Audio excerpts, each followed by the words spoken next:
اور اس رسول پر غریب لوگ ہی کیوں ایمان لا رہے ہیں؟ یہ صرف نوح علیہ السلام یا پھر رسول اللہ صلی اللہ علیہ وسلم کے دور میں ہی نہیں ہوا کہ جب غریب لوگوں نے ایمان لانے میں پہل کی، بلکہ تاریخ میں یہ بات ہر نبی کے دور میں سامنے آتی رہی کہ ابتدا میں اس کو اپنانے والے ہمیشہ وہ لوگ ہی رہے، وہ لوگ ہی ہوئے جو معاشرے میں کمتر سمجھا جاتا تھا، اور صاحب حیثیت اور خوشحال لوگ اس سے محروم رہتے، یہاں تک کہ یہ چیز پیغمبروں کو ماننے والوں کی علامت بن گئی، ایک نشانی بن گئی۔ چنانچہ شاہ روم ہرقل یعنی ہرکولس، جو رومن امپائر کا سلطان تھا، اس نے ابو سفیان رضی اللہ عنہ سے رسول اللہ صلی اللہ علیہ وسلم کے بارے میں چند سوالات پوچھے، تو ان میں سے ایک سوال یہ بھی تھا کہ رسول اللہ صلی اللہ علیہ وسلم پر ان کی سوسائٹی کے معزز سمجھے جانے والے لوگ ایمان لا رہے ہیں یا پھر کمزور لوگ۔ اس پر ابو سفیان نے جواب دیا کہ ان پر رسول اللہ صلی اللہ علیہ وسلم پر کمزور لوگ ایمان لا رہے ہیں۔ اس پر ہرقل نے جواب دیا کہ رسولوں کے پیروکار یعنی فالوورز یہی لوگ ہوتے ہیں۔ اس کی تفصیل صحیح بخاری کی حدیث 7 میں موجود ہے۔ یعنی ہر نبی کے دور میں یہ ہوتا رہا کہ غریب لوگ سب سے پہلے ایمان لاتے تھے، اور یہ بات ہرقل بھی جانتا تھا، اسی لیے اس نے اس بات کی تصدیق بھی کی۔ نوح علیہ السلام نے اپنی قوم کے تمام الزاموں کے باوجود انہوں نے اپنی تبلیغ جاری رکھی، انہوں نے ہمت نہیں ہاری۔ اس پر ان کی قوم نے انہیں دھمکی دی۔ وہ دھمکی کیا تھی؟ سورہ شعراء کی آیت 116 میں آتا ہے، قالوا لئن لم تنتہی یا نوح لتکونن من المرجومین۔ انہوں نے کہا، اے نوح، اگر تو باز نہ آیا تو یقیناً تجھے سنسار کر دیا جائے گا۔ سنسار کرنا کیا ہے؟ سنسار کرنا یعنی کسی شخص پر اتنے پتھر برسانا یہاں تک کہ اس کی موت واقع ہو جائے، یہ سنسار کہلاتا ہے۔ اس دھمکی کے باوجود نوح علیہ السلام نے ہمت نہ ہاری، اور پھر بھی ان کو طرح طرح کے عقلی دلائل، لاجیکل ریزننگز دے دے کر سمجھاتے رہے، لیکن سوائے چند لوگوں کے، مٹھی بھر لوگوں کے، ان کی قوم ضد پر اڑ گئی اور نوح علیہ السلام سے کہا کہ اگر وہ اپنے دعوے میں سچے ہیں تو ان پر وہ عذاب لا کر دکھائے جس کی نوح علیہ السلام ان کو دھمکی دیتے رہے ہیں۔ سورہ ہود آیت 32 میں آتا ہے کہ قالوا یا نوح قد جادلتنا فاکثرت جدالنا فاتنا بما تعدنا ان کنتم من الصادقین۔ قوم کے لوگوں نے کہا، اے نوح، تو نے ہم سے بحث کر لی اور خوب بحث کر لی، اب اگر تو سچا ہے تو جس چیز سے تو ہمیں دھمکا رہا ہے وہی ہمارے پاس لیا۔ اس قوم کی حماقت دیکھی آپ نے؟ تاریخ میں ایسی حماقت گمراہ قومیں یا عنقریب برباد ہونے والی قومیں ہی کرتی رہیں۔ اس طرح کا مطالبہ ایسی گمراہ قومیں کرتی رہیں اپنے پیغمبر سے کہ اگر تم سچے ہو تو ہم پر عذاب نازل کرو، اگر ہمیں کرواؤ اور ہمیں تباہ کروا دو۔ حالانکہ اگر ان میں عقل ہوتی تو یہ کہتے کہ اگر تم سچے ہو اور واقعی اللہ کے رسول ہو تو ہمارے لیے دعا کرو کہ اللہ تعالیٰ ہمارا سینہ اسلام کے لیے کھول دے اور ہم اسلام قبول کر لیں۔ اپنی قوم کے اس عذاب کے مطالبے پر نوح علیہ السلام نے ان سے کہا، قال انما یاتیکم بہ اللہ ان شاء وما انتم بمعجزین۔ نوح نے کہا کہ اسے بھی اللہ ہی لائے گا اگر وہ چاہے، اور ہاں تم اس سے ہرانے والے نہیں ہو۔ یعنی نوح علیہ السلام نے کیا جواب دیا؟ وہ کہتے ہیں عذاب کا آنا یہ خالص اللہ تعالیٰ کی مشیت پر ڈیپینڈ ہے، یہ نہیں کہ پیغمبر جب چاہے اپنی مرضی سے عذاب لا سکتے ہیں، بلکہ اللہ تعالیٰ ہی اس کا فیصلہ کرے گا، اور یہ اسی پر منحصر ہے کہ عذاب کب، کہاں اور کیسے لانا ہے۔ اس میں کسی کا بھی عمل دخل نہیں ہوتا۔ جی، پھر اللہ تعالیٰ نے نوح علیہ السلام کی اور وحی بھیجی کہ ان کی قوم سے جو ایمان لا چکے ہیں ان کے سوا اور کوئی اب ایمان لائے گا ہی نہیں، پس اب وہ ان پر غمگین نہ ہوں۔ پھر نوح علیہ السلام نے رب تعالیٰ سے دعا کی، جو سورہ نوح آیات 26 اور 27 میں آتا ہے، وقال نوح ربی لا تذر علی الارض من الکافرین دیارا انک ان تذرہم یدلوا عبادک ولا یلدوا الا فاجرا کفارا۔ اور نوح نے کہا اے میرے پروردگار، تو روئے زمین پر کسی کافر کو رہنے سہنے والا نہ چھوڑ، اگر تو انہیں چھوڑ دے گا تو یقیناً یہ تیرے اور بندوں کو بھی گمراہ کر دیں گے اور یہ فاجروں اور ڈھیٹ کافروں ہی کو جنم دیں گے۔ اس سے ہمیں پتہ چلتا ہے کہ جب نبی کا پیغام کسی قوم کو پہنچ جائے تو اسے صرف اس وقت تک مہلت ملتی ہے جب تک اس میں سے نیک آدمیوں کے نکل آنے کا امکان باقی رہے، مگر جب اس کے نیک لوگ نکل آتے ہیں تو صرف فاسد لوگوں اور گمراہ لوگوں کا گروہ باقی رہ جاتا ہے، تو اللہ اس قوم کو پھر کوئی مہلت نہیں دیتا۔ اور اللہ تعالیٰ کی رحمت کا تقاضا یہی ہوتا ہے کہ وہ سڑے ہوئے پھلوں کے اس ٹوکرے کو دور پھینک دے تاکہ وہ اچھے پھلوں کو بھی خراب نہ کر دے۔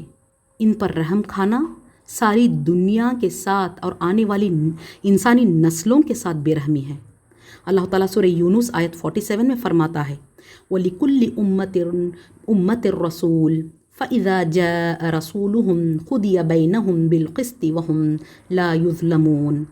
اور ہر امت کے لیے ایک رسول ہے، سو جب ان کا وہ رسول آ جاتا ہے ان کا فیصلہ انصاف کے ساتھ کیا جاتا ہے اور ان پر ظلم نہیں کیا جاتا۔ اور سورہ بنی اسرائیل آیت 15 میں اللہ تعالیٰ فرماتا ہے اور جب تک ہم پیغمبر نہ بھیج لیں عذاب نہیں دیا کرتے، یعنی اللہ تعالیٰ کے ان کو عذاب دینے میں کوئی ظلم نہیں ہوتا۔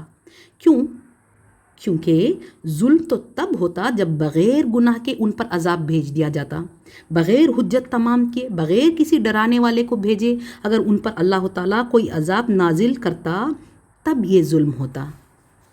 اس قوم کی ضد کا پتہ آپ کو اس حدیث سے بخوبی آپ لگا سکتے ہیں کہ وہ کیسے انصاف والے دن بھی جھوٹ اور ڈھٹائی سے کام لیتے ہیں۔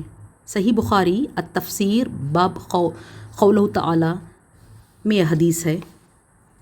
ابو سعید خدری رضی اللہ عنہ سے روایت ہے کہ رسول اللہ صلی اللہ علیہ وسلم نے فرمایا قیامت کے دن نوح علیہ السلام کو بلایا جائے گا تو وہ کہیں گے اے میرے رب، میں بار بار حاضر ہوں، میں بار بار مستعد ہوں۔ پھر رب تعالیٰ پوچھے گا کیا تو نے حق کی تبلیغ کی تھی، حق پہنچایا تھا؟ وہ جواب دیں گے جی ہاں۔ پھر نوح علیہ السلام کی امت سے کہا جائے گا کیا انہوں نے تمہیں حق پہنچایا تھا؟ وہ جواب دیں گے ہمارے پاس تو کوئی ڈرانے والا آیا ہی نہیں۔ اللہ تعالیٰ نوح علیہ السلام سے فرمائیں گے کہ تیرے حق میں کون گواہی دے گا؟ نوح علیہ السلام کہیں گے محمد صلی اللہ علیہ وسلم اور ان کی امت۔ آپ صلی اللہ علیہ وسلم کی امت اس بات کی گواہی دے گی کہ نوح علیہ السلام نے حق پہنچایا تھا۔ وَكَذَلِكَ جَعَلْنَاكَ أُمَّةً وَسَطًا لِتَكُونُوا شُهَدَاءَ عَلَى النَّاسِ وَيَكُونَ الرَّسُولُ عَلَيْكُمْ شَهِيدًا۔ اور اسی طرح ہم نے تمہیں امت معتدل و افضل بنایا تاکہ تم لوگوں پر گواہ بن جاؤ اور رسول اللہ صلی اللہ علیہ وسلم تم پر گواہ بنے کا یہی مقصد ہے۔ اللہ تعالیٰ نے نوح علیہ السلام کی دعا قبول کر لی اور آپ کی طرف وحی کی کہ وہ ایک کشتی لکڑی کی بنائیں، اور جب نوح علیہ السلام نے کشتی بنانی شروع کی تو ان کی قوم نے ان کا مذاق اڑایا اور نوح علیہ السلام پر طعنے کسے۔ کہا جاتا ہے کہ نوح علیہ السلام دریا سے بہت دور خشکی پر اپنا جہاز بنا رہے تھے اور یہ جہاز کئی منزلہ تھا اور آپ کو یہ بنانے میں کافی عرصہ بھی لگا تھا۔ چنانچہ جب بھی ان کی قوم کے سرداروں کا وہاں سے گزر ہوتا تو وہ ان پر خہ لگاتے اور طعنے کستے اور اپنے قوم کے دوسرے لوگوں سے کہتے کہ کیا ہم نہیں کہتے تھے کہ یہ پاگل ہے؟ اگر اب بھی کوئی شبہ ہے تو دیکھ لو یہ کیا حرکت کر رہا ہے، سوکھی زمین پر کشتی چلانے کی تیاری کر رہا ہے۔ یہ ایک عجیب معاملہ ہے جس پر غور کرنے سے معلوم ہوتا ہے کہ انسان دنیا کے ظاہر سے کس قدر دھوکہ کھاتا ہے، دنیا کی چکا چوند انسان کو کس قدر اندھا اور اپنے انجام سے بے حس کر دیتی ہے۔ نوح علیہ السلام نے ان کو بدلنا چاہا اور اچھائی کی طرف لانا چاہا، نہیں مانے۔ عذاب سے ڈرایا، نہ مانے، الٹا عذاب لانے کا مطالبہ کیا انہوں نے۔ اور جب انہیں آگاہ کر دیا گیا کہ بس اب عذاب آنے ہی والا ہے، اور پھر خود نوح علیہ السلام اس سے بچنے کی تدبیریں کر رہے تھے، تو الٹا وہ لوگ ان پر ہنسنے لگے۔ نوح علیہ السلام نے جواب دیا، جو سورہ ہود کی آیات 38 اور 39 میں آتا ہے۔ وہ کہتے ہیں، اگر تم ہمارا مذاق اڑاتے ہو تو ہم بھی تم پر ایک دن ہنسیں گے جیسے تم ہم پر ہنستے ہو۔ تمہیں بہت جلد معلوم ہو جائے گا کہ کس پر عذاب آتا ہے جو اسے رسوا کرے اور اس پر ہمیشگی کی سزا اتر آئے۔ پھر جیسے ہی کشتی بن کر تیار ہو گئی تو نوح علیہ السلام اور ان پر ایمان لانے والے صبر کے ساتھ اللہ تعالیٰ کے حکم کا انتظار کرنے لگے۔ صرف مٹھی بھر لوگ تھے جو نوح علیہ السلام کی 950 سالہ تبلیغ کے بعد ایمان لائے تھے، اور ایمان نہ لانے والوں میں نوح علیہ السلام کی بیوی اور ایک بیٹا بھی شامل تھا۔ پھر کیا ہوا؟ اللہ کا حکم آ پہنچا جو سورہ ہود کی آیت 40 میں ملتا ہے۔ ہم نے کہا کہ اس کشتی میں ہر قسم کے جانداروں میں سے جوڑے، یعنی 2 جانور، ایک نر اور ایک مادہ سوار کر لے، اور اپنے گھر کے لوگوں کو بھی سوائے ان کے جن پر پہلے سے بات پڑ چکی ہے، یعنی جو ایمان نہ لائے، اور سب ایمان والوں کو بھی اس کے ساتھ ایمان لانے والے بہت ہی کم تھے۔ ابن کثیر میں آتا ہے کہ ایمان والوں میں نوح علیہ السلام کے 3 بیٹے بھی شامل تھے جو ان پر ایمان لائے تھے۔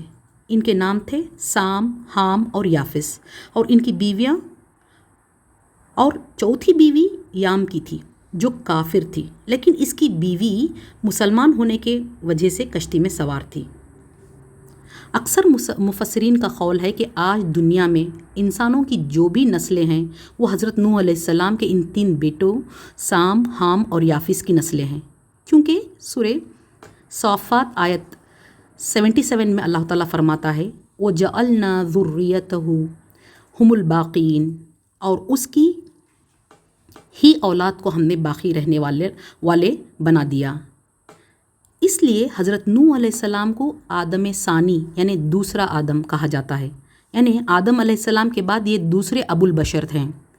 کہا جاتا ہے کہ سام کی نسل سے عرب اور یہود کی نسلیں پھیلی، حام کی نسل سے افریقنز اور انڈینز یعنی ڈریویڈینز، یافس کی نسل سے یوروپینز، منگولز، ٹرکس، چائنیز اور یاجوج اور ماجوج کی نسلیں پھیلیں۔ پھر انہوں نے کہا وَقَالَ ارْكَبُوا فِيهَا بِسْمِ اللَّهِ مَجْرَيْهَا وَمُرْسَاهَا إِنَّ رَبِّي لَغَفُورٌ رَحِيمٌ۔ نوح نے کہا اس کشتی میں بیٹھ جاؤ، اللہ ہی کے نام سے اس کا چلنا اور ٹہرنا ہے، یقیناً میرا رب بڑا بخشنے والا، بڑا رحمان ہے۔ اور یہ طوفان کیسے آیا، اس کا صرف ہمیں یہاں ایک اشارہ ملتا ہے سورہ ہود میں، لیکن سورہ قمر کی آیات 11 اور 12 میں اس کی تفصیل ہے۔ اللہ تعالیٰ فرماتا ہے کہ ہم نے آسمان کے دروازے کھول دیے جن سے لگاتار بارش برسنے لگی، اور زمین کو پھاڑ دیا کہ ہر طرف چشمے پھوٹ نکلیں، اور دونوں طرح کا پانی یعنی آسمان کا اور زمین کا اس کام کو پورا کرنے کے لیے مل گئے جو مقدر کر دیا گیا تھا۔ طوفان شروع ہونے کے بعد کی تفصیلات سورہ ہود کی اگلی آیات میں ہی موجود ہیں۔ انشاءاللہ ہم صرف اس کے ترجمے کے ساتھ آگے بڑھیں گے۔ نوح علیہ السلام نے کہا اس کشتی میں بیٹھ جاؤ، اللہ ہی کے نام سے اس کا چلنا اور ٹہرنا ہے، یقیناً میرا رب بڑی بخشش اور بڑا رحم والا ہے۔ وہ کشتی انہیں لے کر پہاڑوں جیسی موجوں میں جا رہی تھی، اور نوح نے اپنے بیٹے کو جو ایک کنارے پر تھا پکار کر کہا اے میرے پیارے بیٹے، ہمارے ساتھ سوار ہو جا اور کافروں میں شامل نہ رہ۔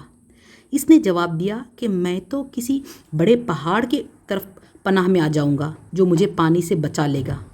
نوح علیہ السلام نے کہا آج اللہ کے امر سے بچانے والا کوئی نہیں، صرف وہی بچیں گے جن پر اللہ کا رحم ہو۔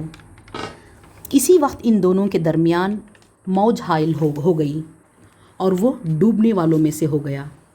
فرما دیا گیا کہ اے زمین اپنے پانی کو نگل جا، اور اے آسمان بس کر تھم جا۔ اس وقت پانی سکھا دیا گیا اور کام پورا کر دیا گیا، اور کشتی جودی نامی پہاڑ پر جا لگی، اور فرما دیا گیا کہ ظالم لوگوں پر لعنت نازل ہو۔ نوح علیہ السلام نے اپنے پروردگار کو پکارا اور کہا اے میرے رب، میرا بیٹا تو میرے گھر والوں میں سے ہے، یقیناً تیرا وعدہ بالکل سچا ہے، اور تو تمام حاکموں سے بہتر حاکم ہے۔ اللہ نے فرمایا اے نوح، یقیناً وہ تیرے گھرانے سے نہیں، اس کے کام بالکل ہی ناشائستہ ہیں، تجھے ہرگز وہ چیز نہیں مانگنی چاہیے جس کا تجھے مطلقاً علم نہ ہو۔ میں تجھے نصیحت کرتا ہوں کہ تو جاہلوں میں سے نہ ہو۔ نوح علیہ السلام نے کہا اے میرے رب، میں تیری ہی پناہ چاہتا ہوں اس بات سے کہ تجھ سے وہ مانگوں جس کا مجھے علم ہی نہ ہو۔ اگر تو مجھے نہ بخشے گا اور تو مجھے پر رحم نہ فرمائے گا تو میں خسارہ پانے والوں میں سے ہو جاؤں گا۔ اس واقعے میں کئی اسباق ملتے ہیں، ہمارے لیے کئی اسباق پوشیدہ ہیں، ہمارے کئی غلط فہمیوں اور کئی عقیدوں کی تردید ہوتی ہے۔ وہ یہ کہ پہلا تو یہ کہ اس میں ایک مومن کی اصلی شان کے بارے میں پتہ چلتا ہے کہ کیسے نوح علیہ السلام نے دنیاوی اسباب یعنی دنیاوی ریسورسز استعمال کر کے دوسرے لوگوں ہی کی طرح عقل استعمال کر کے اور محنت کر کے کشتی بنائی، مگر انہوں نے بھروسہ اپنی کشتی پر نہیں کیا اور نہ ہی اپنی عقل اور محنت پر ناز کیا، بلکہ ان کا بھروسہ اللہ تعالیٰ پر تھا۔ کیونکہ وہ خوب جانتے تھے اور سمجھتے تھے کہ کوئی تدبیر، کوئی اسکل کام نہیں آ سکتی، نہ ٹھیک شروع ہو سکتی ہے، نہ ٹھیک چل سکتی ہے، اور نہ ہی اپنے منزل کو پہنچ سکتی ہے جب تک اللہ تعالیٰ کا فضل اور اس کا رحم و کرم اس میں شامل نہ ہو۔ یہ ہوتی ہے ایک مومن کی شان۔ حضرت نوح علیہ السلام نے رشتے کی بنا پر اللہ تعالیٰ سے اپنے بیٹے کے لیے دعا کی، لیکن اللہ تعالیٰ نے ایمان کی بنیاد پر آپ کی دعا رد کر دی اور کہا کہ وہ تیرے گھرانے میں سے نہیں ہے۔ کیونکہ ایک نبی کا اصل گھرانہ تو وہی ہے جو اس پر ایمان لائے، چاہے وہ کوئی بھی ہو۔ اگر کوئی ایمان نہ لائے تو چاہے وہ نبی کا باپ ہو، بیٹا ہو، بیوی ہو یا اس کے گھرانے کا کوئی اور فرد، اس سے کوئی فرق نہیں پڑتا۔ اس سے اگلی چیز جو پتہ چلتی ہے وہ یہ کہ نبی کو غیب کا علم نہیں ہوتا۔ غیب کا علم اللہ تعالیٰ کی ذات کے سوا کسی کے پاس نہیں ہے۔ نبی کو تو صرف اتنا ہی علم ہوتا ہے جتنا وحی کے ذریعے اللہ تعالیٰ ان کو عطا کرتا ہے۔ اگر نوح علیہ السلام کو علم ہوتا کہ اللہ تعالیٰ ان کی دعا قبول نہیں کرے گا تو وہ اس پر ہرگز اسے پرہیز کرتے اور ہرگز دعا نہ کرتے۔ اگلی اور سب سے اہم بات جو اس سے پتہ چلتی ہے وہ یہ کہ اگر کسی کے پاس ایمان اور عمل صالح نہ ہو، اگر کسی کے پاس ایمان اور عمل صالح نہیں ہوگا، اسے اللہ کے عذاب سے اللہ کے پیغمبر بھی نہیں بچا سکتے، چاہے وہ پیغمبر کسی کا کتنا سگا ہی کیوں نہ ہو، کسی کا باپ، کسی کا شوہر ہی کیوں نہ ہو۔ مشرکین مکہ یہ سمجھتے تھے کہ خواہ وہ کیسے ہی برے کام کریں مگر ان پر اللہ کا عذاب نازل نہیں ہو سکتا۔ کیونکہ وہ ابراہیم علیہ السلام کی اولاد میں سے ہیں اور فلاں دیوی دیوتاؤں کا ان کے سر پر ہاتھ ہے، سایہ ہے۔ یہودیوں اور عیسائیوں کے بھی کچھ ایسے ہی گمان تھے کہ وہ انبیاء علیہ السلام کی اولاد ہیں، لہٰذا ان پر عذاب نہیں آئے گا اور نہ ہی ان کو جہنم کی آگ چھو سکتی ہے۔ اور آج کئی مسلمانوں کا بھی یہ عقیدہ ہے، اور اس طرح کے جھوٹے بھروسوں پر تکیہ کیے ہوئے ہیں کہ ہم فلاں پیر کا یا فقیر کا دامن تھام لیں گے، ہم فلاں حضرت کی اولاد ہیں اور ہم ان کا دامن پکڑ لیں گے اور وہ ہماری سفارش کر دیں گے اور ہمیں اللہ کے انصاف سے بچا لیں گے۔ اللہ رحم فرمائے ہمارے حال پر۔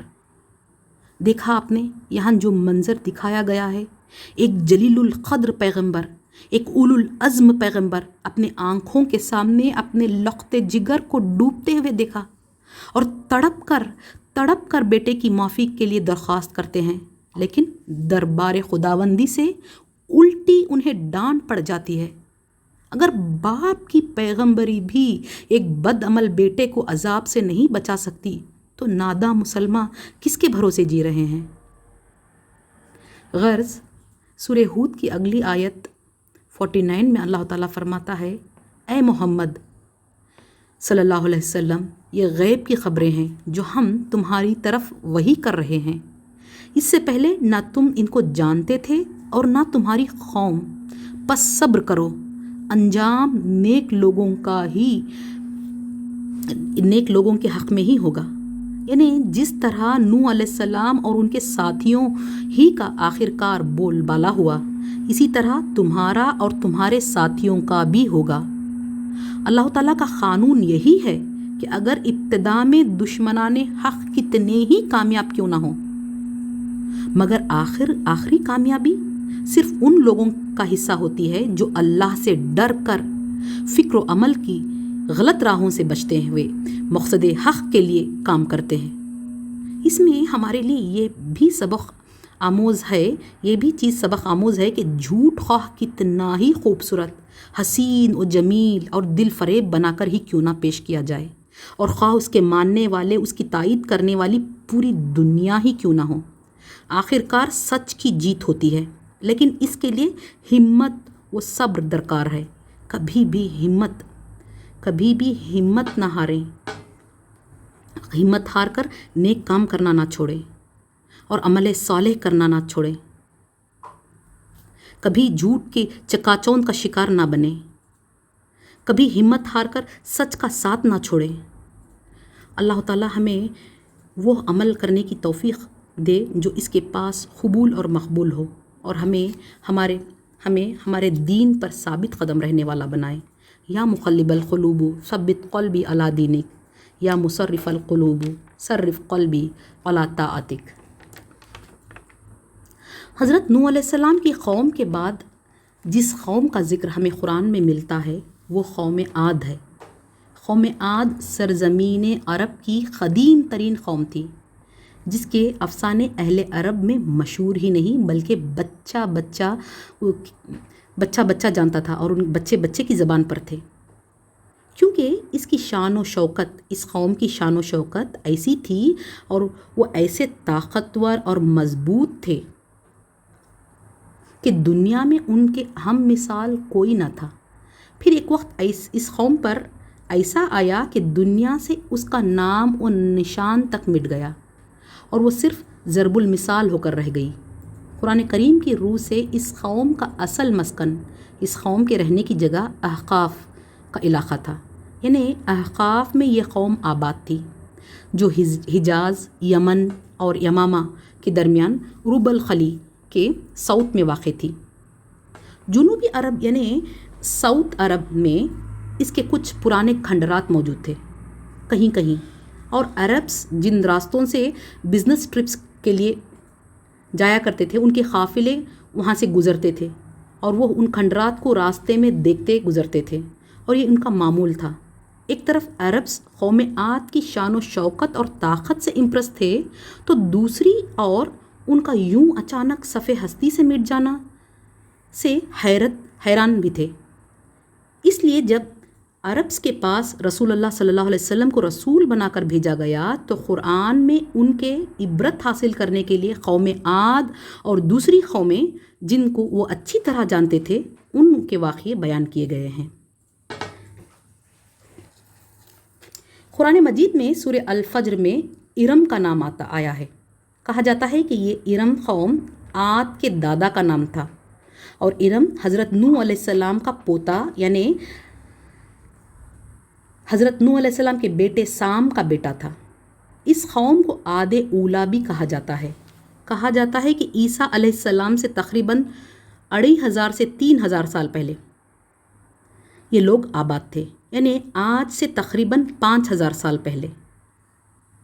قرآن مجید میں ان کو ستونوں والا کہا گیا ہے، یعنی پلرز والے۔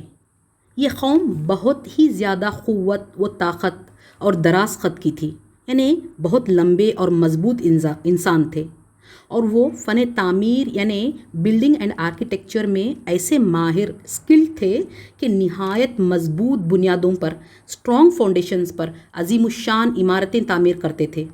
سورہ فجر آیات 6 سے 8 میں آتا ہے کہ الم تر کیف فعل ربک بعاد، کیا آپ نے نہیں دیکھا کہ آپ کے رب نے عاد والوں کے ساتھ کیا کیا؟ ارم ذات العماد، ستونوں والے ارم کے ساتھ، التی لم یخلق مثلها فی البلاد، جس کے مانند کوئی قوم ملکوں میں پیدا نہیں کی گئی، یعنی ان جیسی دراز قد، لمبی اور قوت و طاقت والی قوم کوئی اور پیدا نہیں ہوئی۔ اس لیے یہ لوگ خود پر فخر کرتے تھے اور کہتے تھے من اشد منا قوہ، ہم سے زیادہ کون طاقتور ہے۔ یہ قوم اپنے دور کی بے نظیر قوم تھی، کوئی مثال نہیں ملتی تھی، کوئی دوسری قوم اس کی ٹکر کی نہیں تھی۔ اونچے ستونوں کی بلند اور شاندار عمارتیں بنانا ان کا شوق تھا۔ دولت، قوت اور طاقت نے ان کو سخت متکبر بنا دیا تھا، انہیں گھمنڈ میں مبتلا کر دیا تھا۔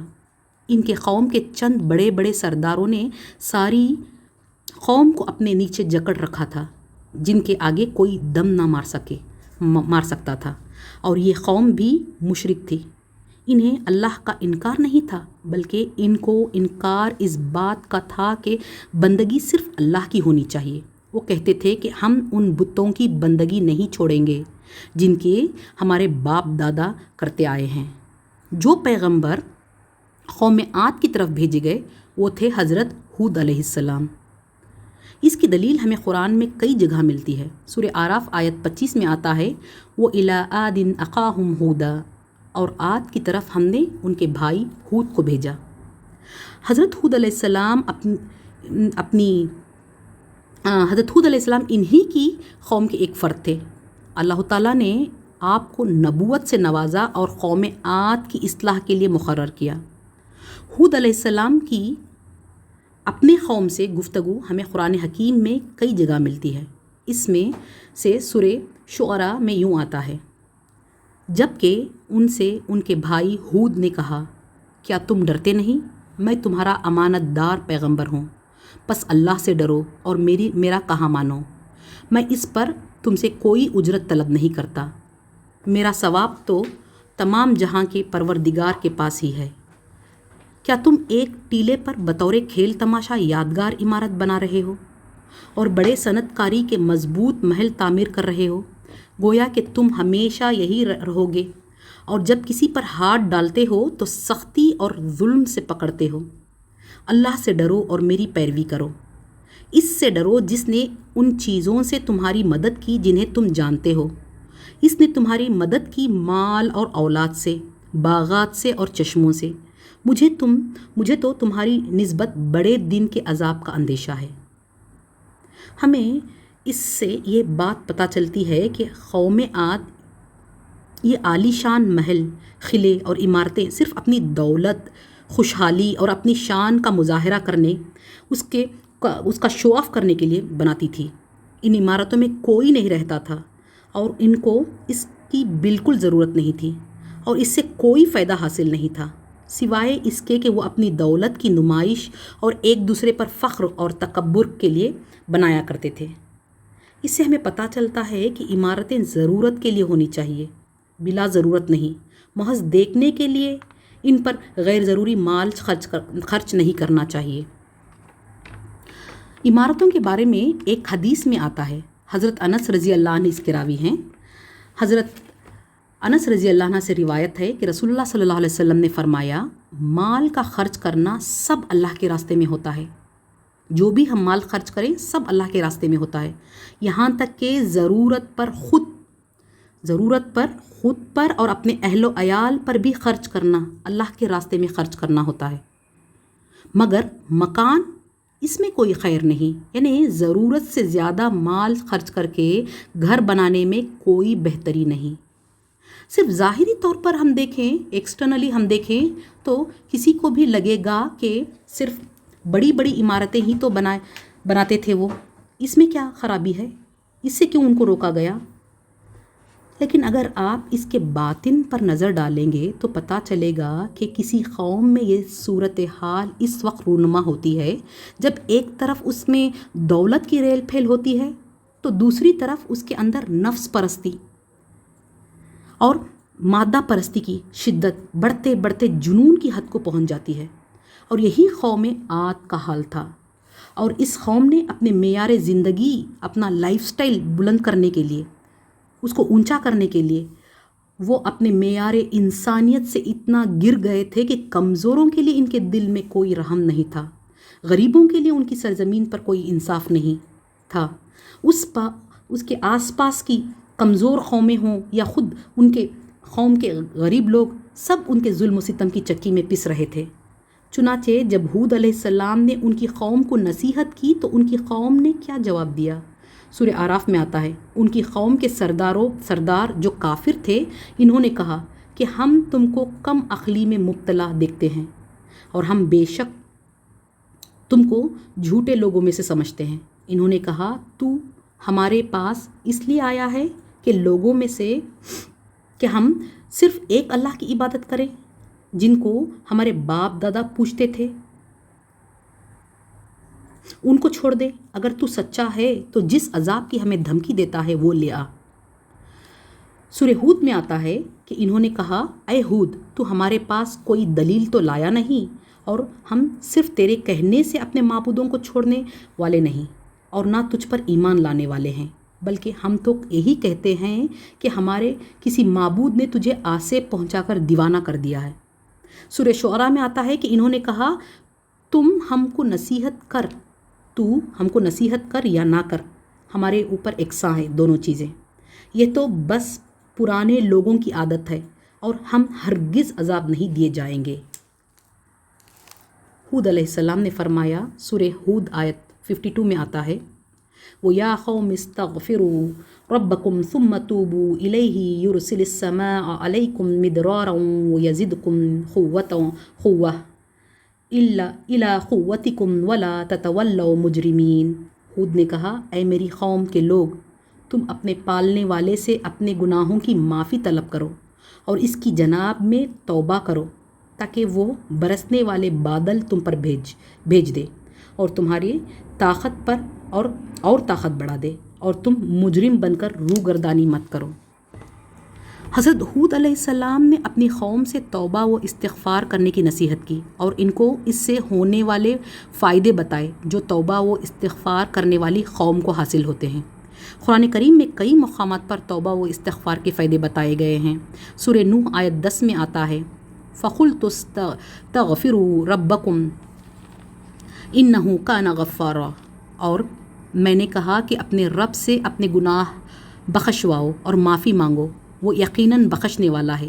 سورہ الطلاق کی آیت 2 اور 3 میں اللہ تعالیٰ فرماتا ہے کہ جو اللہ سے ڈرتا ہے اللہ اس کے لیے نکلنے کا راستہ بنا دیتا ہے اور ایسی جگہ سے روزی دیتا ہے جو اس کے گمان میں بھی نہیں ہوتی۔ یعنی ایمان اور اطاعت کا راستہ اپنا لو اور اپنے رب سے گزشتہ گناہوں کی معافی مانگ لو تو اللہ تعالیٰ توبہ کرنے والوں کے لیے بڑا رحیم و غفور ہے۔ اور یہ بات بھی واضح رہے کہ توبہ و استغفار وہی شخص کرتا ہے جس کے دل میں اللہ کا ڈر ہوتا ہے۔ قوم عاد نے بھی قوم نوح کی طرح ہود علیہ السلام سے عذاب کا مطالبہ کیا، فَأْتِنَا بِمَا تَعِدُونَ إِن كُنتُم مِّنَ الصَّادِقِينَ، اگر تو سچا ہے تو جس عذاب کی ہمیں دھمکی دیتا ہے وہ لے آ۔ یعنی ان کا کہنا تھا کہ ہم ایک اللہ کی عبادت کریں، یہ ممکن نہیں، ہمارے باپ دادا جن کو پوجتے تھے ان کو چھوڑ دیں، یہ ممکن نہیں۔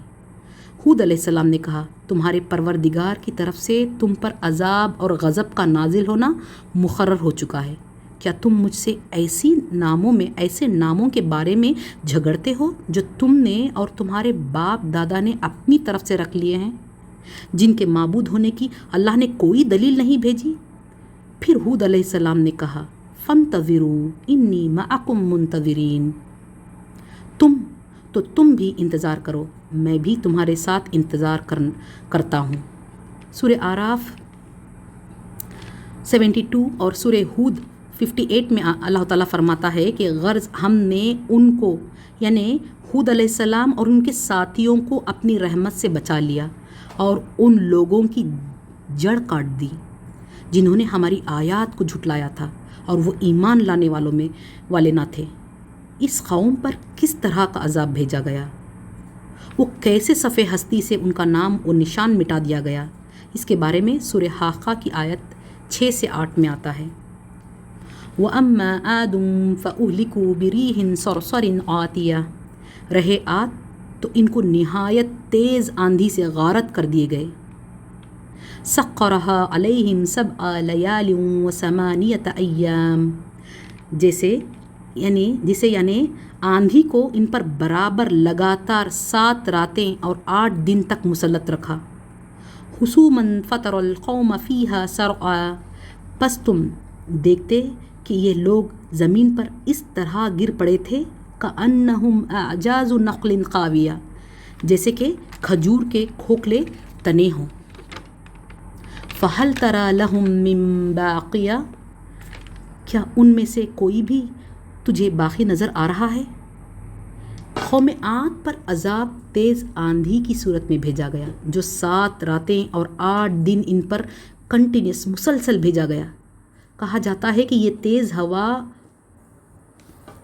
اور آندھی آتی اور آدمی کو اٹھا کر ہوا میں فضا میں اوپر اچھالتی اور پھر زور سے سر کے بل زمین پر پٹک دیتی، جس سے ان کا دماغ پھٹ جاتا اور سر ٹوٹ جاتا اور بغیر سر کے ان کی لاشیں اس طرح زمین پر بکھری پڑی تھی گویا کہ وہ کھجور کے کھوکھلے تنے ہیں۔ آپ کھجور کے درخت کو دیکھیں تو پتہ چلے گا کہ اس درخت کے 2 میجر پارٹس ہوتے ہیں۔ ایک ہوتا ہے کراؤن پارٹ جس میں اس کے پتے ہوتے ہیں، اور اس کا دوسرا پارٹ ہوتا ہے سٹیم یا بارک، یعنی جب اس درخت کا کراؤن یا سر ٹوٹ جائے تو باقی جو رہ جاتا ہے وہ اس کا تنا یا بارک ہوتا ہے جو کسی کام کا نہیں ہوتا۔ سبحان اللہ، اللہ تعالیٰ نے عربوں کو مثالیں ایگزامپلز بھی انہی چیزوں کی دیں جن سے وہ واقف تھے، جن کو وہ جانتے تھے، ورنہ ان کے لیے قرآن کو سمجھنا مشکل ہو جاتا۔ اور ہم جانتے ہیں کہ عرب ممالک میں کثرت سے پایا جانے والا جو درخت ہے وہ ہے ڈیٹ پام، کھجور کا درخت۔ اس عذاب کے بعد سے آج تک اس علاقے میں آبادی نہیں ہے۔ احقاف کی موجودہ حالت کو دیکھ کر کوئی یہ نہیں کہہ سکتا کہ وہاں کبھی ایک شاندار تمدن سویلائزیشن رکھنے والی کوئی قوم رہا کرتی تھی جو پہاڑوں کے درمیان اور پہاڑوں اور غاروں میں محلات، کیزلز اور قلعے بنایا کرتی تھی، اور پینے کے لیے انہوں نے گہرے کنویں کھود رکھے تھے اور ان کے پاس باغات کی کثرت تھی۔ آج اس جگہ کی حالت یہ ہے کہ یہ صرف ایک ریگستان ہے۔ یہاں پر 5000 سال سے کوئی بسنا تو کیا یہاں کوئی جانے کی ہمت بھی نہیں کرتا۔ عرب کے اصل باشندے بدو ہیں، وہ بھی اس علاقے سے بہت ڈرتے ہیں، کسی قیمت پر وہاں جانے کے لیے راضی نہیں ہوتے یا کسی کو وہاں نہیں لے جاتے۔ 1843 میں ایک جرمن فوجی نے بہت اصرار کیا ایک بدو کو وہاں لے جانے کے لیے۔ یہ واقعہ ہیرالڈ انگرامسکی نے اپنی کتاب عربیہ اینڈ دی آئلز میں لکھا ہوا ہے کہ وہ جرمن فوجی جو بیویرین تھا اس بدو کے احقاف لے جانے کے انکار پر خود ہی وہاں گیا، اور اس نے وہاں کیا دیکھا؟ جب اس نے ایک کنارے پر کھڑے ہو کر دیکھا تو اس ریگستان میں جگہ جگہ سفید پیچز نظر آئے، اس ریت میں جس میں کوئی چیز گر جاتی، اگر اس پیچز میں سفید پیچز میں ریت میں کوئی چیز گر جاتی تو وہ ریت میں غرق ہو جاتی تھی۔ وہاں کی ریت بالکل باریک پاؤڈر کی طرح تھی، اور جب اس نے ایک رسی سے کچھ باندھ کر اس میں پھینکا تو وہ 25 منٹ کے اندر ریت میں غرق ہو گئی اور اس رسی کا سر گل گیا۔ 1998 میں سائنٹسٹ نے اس ڈیزرٹ کی ریت حاصل کی۔ یہ جاننے کے لیے کہ کیوں 5,000 سال سے وہاں کوئی جا یا بس نہیں پاتا۔ لیبارٹری میں ٹیسٹ کے دوران پتہ چلا کہ اس میں 35 طرح کے ڈفرینٹ ٹائپس آف خطرناک زہر تھے، اور اس ریت میں اس قدر ریڈیشنز تھے کہ وہ ریت جہاں بھی رکھی جاتی آہستہ سے وہ چیز ٹوٹ جاتی۔ اس طرح اس ریت کو ان لوگوں نے سمندر میں پھینک دیا۔ جتنے بھی سائنٹسٹس اس پر کام کر رہے تھے اس پروجیکٹ پر، سب پر ریڈیشنز کا اثر ہوا۔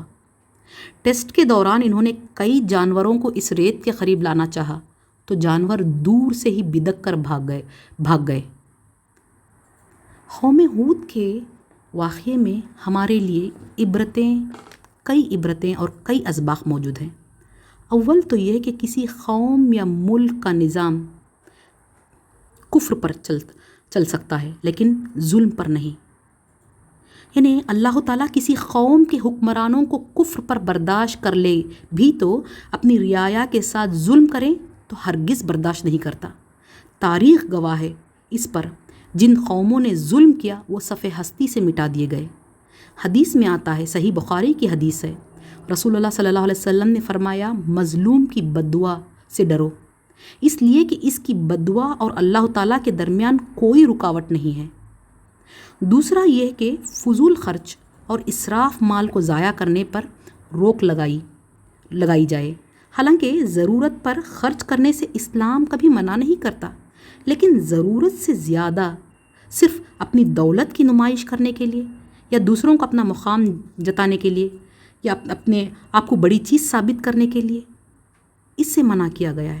سورہ اسراء آیت 27 میں آتا ہے، ان المبذرین کانوا اخوان الشیاطین وکان الشیطان لربہ کفورا۔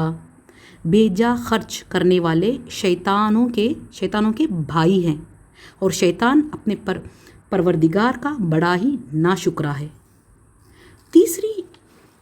تیسرا یہ کہ قوم عاد نے توحید کی دعوت اس لیے قبول نہیں کی کیونکہ ان کے آبا و اجداد جو تھے وہ بتوں کے پجاری تھے۔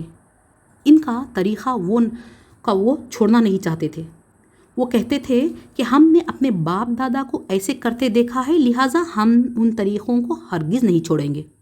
ہمیں ضرورت ہے اس بات کی کہ ہم میں سے ہر ایک کو اپنا اپنا جائزہ لیں اور ہم چیک کریں اپنے آپ کو کہ کہیں ہم بھی جانے یا انجانے میں ایسے بدعات، خرافات، رسم و رواج اپنائے ہوئے تو نہیں ہیں جس کو اسلام ریکگنائز نہیں کرتا اور اجازت نہیں دیتا۔ ہم یہ کہتے ہیں، ہم یہ کرتے ہوئے کہیں یہ تو نہیں کہتے، یہ ایکسکیوز تو نہیں دیتے کہ ہم تو اپنے بڑوں کو ایسا کرتے دیکھا ہے اور ہم بھی ایسا ہی کریں گے، ورنہ ان رسم و رواج کے بغیر مزہ نہیں آئے گا زندگی میں۔ ہم سارے کام تو غیر اسلامی کرتے ہیں اور اپنے آپ کو مسلمان بھی کہتے ہیں، اور اس پر سے اللہ تعالیٰ کی آزمائش یا کوئی پکڑ آ جائے تو کہتے ہیں کہ اللہ تعالیٰ مسلمانوں کو ہی کیوں آزماتا ہے، کیوں مسلمانوں پر دنیا تنگ ہو رہی ہے۔ یہ سوال کرنے سے پہلے ہمیں ضرورت ہے آئینہ دیکھنے کی، اور آئینہ دیکھنے سے پہلے اپنا چہرہ صاف کرنے کی، کیونکہ کسی نے کیا خوب کہا ہے، عمر بھر ہم یوں ہی غلطی کرتے رہے، دھول چہرے پہ تھی اور ہم آئینہ صاف کرتے رہے۔ صحیح مسلم اور سنن النسائی کی حدیث، مشہور حدیث ہے، وَكُلَّ بِدَّةٍ ضَلَالَةٍ وَكُلَّ ضَلَالَةٍ فِي النَّارِ۔ ہر بدعت گمراہی ہے اور ہر گمراہی کا انجام جہنم ہے۔ ہر بدعت گمراہی ہے اور ہر گمراہی کا انجام جہنم ہے۔ اللہ تعالیٰ ہم سب کو محفوظ رکھے، اپنے حفظ و امان میں رکھے، اس کے دین کی سمجھ عطا کرے، اس پر عمل کرنے والا اور ثابت قدم رہنے والا بنائے، ہمیں حق کو پہچاننے والا بنائے، ہمیں حق کی طلب اور تڑپ رکھے اور حق کو آگے پہنچانے والا بنائے۔ آمین یا رب العالمین۔ میں اپنی بات کا اختتام سورہ حجرات کی اس آیت پر کرنا چاہوں گی۔ یا ایھا الناس انا خلقناکم من ذکر وانثی وجعلناکم شعوبا وقبائل لتعارفوا ان اکرمکم عند اللہ اتقاکم ان اللہ علیم خبیر۔ اے لوگو، ہم نے تمہیں ایک مرد اور ایک عورت سے پیدا کیا، پھر تمہیں قوموں اور قبیلوں میں تقسیم کیا تاکہ تم ایک دوسرے کو پہچان سکو، اور تم میں سے اللہ کے نزدیک باعزت وہ ہے جو زیادہ پرہیزگار ہے۔ یقین مانو اللہ سب کچھ جاننے والا اور پوری طرح باخبر ہے۔ وآخر الدعوانا ان الحمد للہ رب العالمین۔ سبحانک اللہم وبحمدک، نشہد ان لا الہ الا انت، نستغفرک واتوب الیک۔ السلام علیکم ورحمۃ اللہ وبرکاتہ۔